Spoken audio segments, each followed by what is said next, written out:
آرزوئیں خون ہو یا حسرت پامال ہو، اب تو اس دل کو تیرے قابل بنانا ہے مجھے۔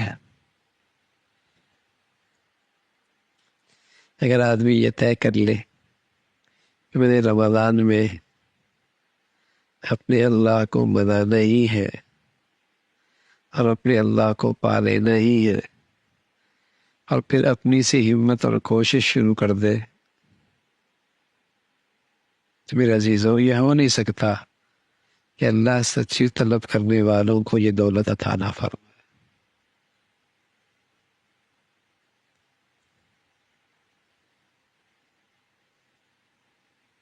لیکن اندر یہ دل طے ہو کہ اب تو اس دل کو اے اللہ تیرے قابل بنا۔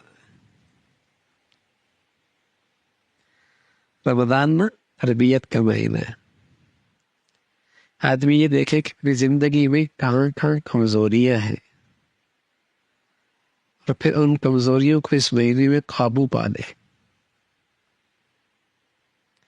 جتنا آدمی اپنی کمزوریوں سے باخبر ہے اور کون جانتا ہے، وہ جانتا زبان کا تیز ہے، غصے کا تیز ہے، عبادت کا چور ہے، مال میں طبیعت میں بخل ہے، ہاں، بدگمانی ہے۔ ہر آدمی جانتا ہے کہ کہاں کہاں کمزوریاں ہیں۔ عبادت میں کمزوری ہے، اخلاق میں کمزوری ہے، اللہ کا حق ضائع کرتا ہے، مخلوق کا زیادتی کرتا ہے۔ تو یہ ایک تربیت کا مہینہ ہے، تو آدمی ان کمزوریوں پہ قابو پا لے۔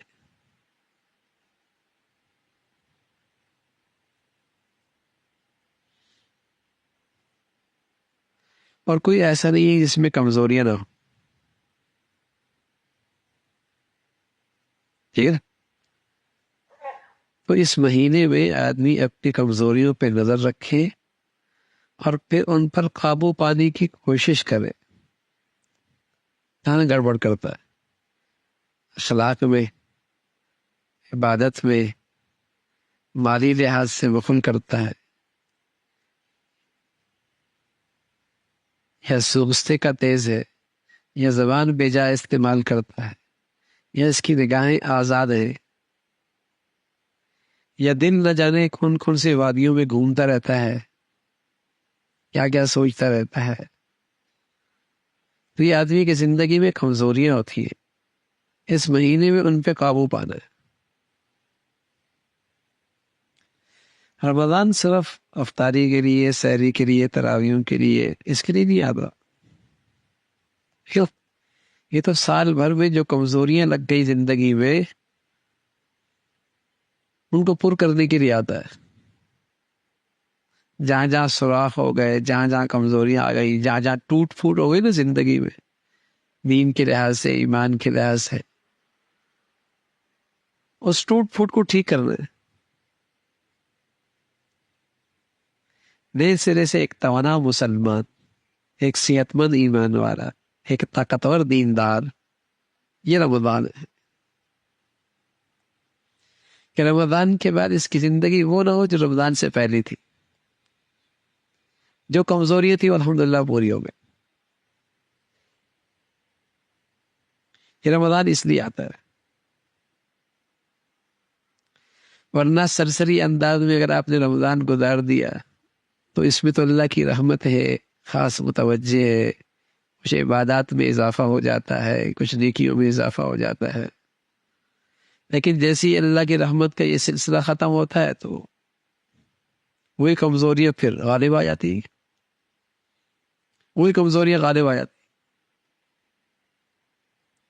جماعت میں سستی تو سستی، تکبیر اولیٰ کا اہتمام نہیں تو نہیں، نفل کبھی پڑھے کبھی نہیں پڑھے، زبان میں احتیاط کوئی نہیں تو نہیں ہے، آنکھ آزاد ہے تو آزاد ہے، ہاں؟ دل میں ہر وقت دنیا کے خیالات ہیں، بس خواب بھی اسی کے ہیں، جینا بھی اسی کے لیے، دن میں بھی اسی کے لیے، ایک تماشا ہے زندگی کا۔ تو آدمی اس مقدس مہینے میں نا ان کمزوریوں پہ قابو پائے، ہر وقت آدمی دنیا ہی سوچتا رہتا ہے، اس سے بھی کوئی بڑا نادان ہوگا، بیوقوف ہوگا۔ اس رمضان میں اللہ سے اتنا تعلق بنے کہ اس کا دھیان رہنے لگ جائے، آخرت اتنی، اس کا اتنا استحضار ہو کہ اس کے خیالات آئیں، کس کے لیے جی رہے ہیں، کس کے لیے زندگی گزار رہے ہیں، کیوں دنیا میں آئے ہیں۔ پھر رمضان ہے تو یہ رمضان آتا ہے کمیوں پر، کمزوریوں پر، جہاں جہاں زندگی میں ٹوٹ پھوٹ ہوئی ہے اس کو صحیح کرنے کے لیے، ان پر قابو پانے کے لیے مشق کرے آدمی۔ اس رمضان میں مجاہدہ کرنا آسان ہے، ہمت اس لیے کہ الحمدللہ فضا ہوتی ہے، ماحول ہوتا ہے، اللہ کی خاص رحمت ہوتی ہے، وہ چلا رہی ہوتی ہے۔ چلو بھائی سال بھر تو ٹھیک ہے کبھی ہوتا ہے، اب رمضان میں مجالے میری ایک نماز رہ جائے، جماعت سے رہ جائے، تکبیر اولیٰ سے رہ جائے، آگے سے آگے بڑھے۔ بس اوقات مغرب افطاری کی نظر، جماعت افطاری کی نظر، مسجد کی نماز افطاریوں کی نظر، حول ولا قوت الا باللہ۔ تو یہ جو مقدس مہینہ ہے نا، اصل یہ ہے کہ جہاں جہاں میری زندگی میں کمزوریاں ہیں دین ایمان کے لحاظ سے، ان پر میں نے قابو پانا ہے۔ بس اوقات طبیعت میں ہوتا ہے، عبادت کا ذوق تو ہوتا ہے ماشاءاللہ، سخاوت بھی ہوتی ہے، لیکن اخلاق بڑے تکلیف دہ ہوتے ہیں، اخلاقی کمزوریاں بڑی تکلیف دہ ہوتی ہیں۔ یہ نہ چند دن کسی کے ساتھ رہ سکتا ہے، نہ بیٹھ سکتا ہے، نہ زندگی گزار سکتا ہے، ایسی کمزوری ہے۔ کچھ دنوں کے بعد وہ کاٹنا شروع کر دیتا ہے بچھو کی طرح، زبان سے، طرز عمل سے، طریقے سے۔ یہ سخت کمزوریاں ہیں زندگی میں۔ تو ایک نیا انسان، ایک نیا مسلمان، تازگی اس کے اندر آ جائے، نئی زندگی آ جائے، یہ ایمان ہے، یہ ایمان ہے۔ پھر مزہ ہے رمضان کا۔